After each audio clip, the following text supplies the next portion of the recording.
Wahyu pertama adalah bukti yang tak terbantahkan bahwasannya Al-Quran mustahil berasal dari Rasulullah SAW. Bagaimana tidak?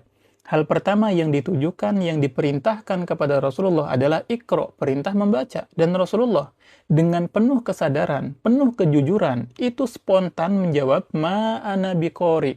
Saya tidak membaca. Bahkan sampai 3 kali, Ma ana biqori, Ma ana biqori. Saya tidak membaca. Maka ini adalah jawaban untuk setiap orang yang menuduhkan bahwasanya Al-Quran hanyalah karangan Muhammad.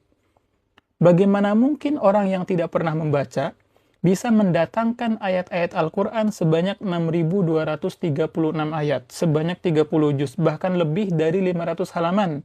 Bukan hanya membahas satu hal, tapi membahas berbagai hal, membahas hukum, membahas kisah masa lalu, membahas hal-hal goib, membahas neraka, surga, hari kiamat. Banyak sekali pembahasan dalam Al-Quran. Dari mana referensi Rasulullah? Hari ini saja kita yang bisa membaca, itu belum tentu bisa mendatangkan banyak pembahasan sampai 500 halaman lebih. Bagaimana Rasulullah bisa mendatangkan itu semuanya? Apa makna membaca dalam bahasa Arab? Wal Arabiyyah kanat tasta'miluha min nassin maktubin aw ghairi maktub. Jadi makna bacaan atau membaca dalam bahasa Arab itu adalah membaca dari satu teks yang tertulis atau yang tidak tertulis.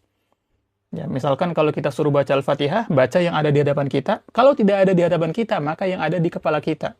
Itu makna bacaan. Dan ketika Rasulullah di Gua Hiro tidak ada teks bacaan, dan di dalam kepala Rasulullah tidak pernah ada bekas dari bacaan.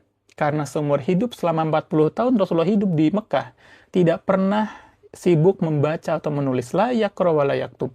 Dan kita semua tahu, bahkan musuh-musuh Rasulullah pun tahu, bahwasanya Rasulullah sejak kecil itu mengembala, membantu dagang pamannya, kemudian berbisnis, membawa dagangan orang lain, kemudian menikah, kemudian memberi nafkah, bersosialisasi dengan banyak orang. Semua orang Arab tahu itu. Rasulullah tidak pernah sibuk dengan ilmu atau dengan ulama-ulama dari ahli kitab, tidak pernah menimba ilmu dari mereka semuanya, tidak pernah.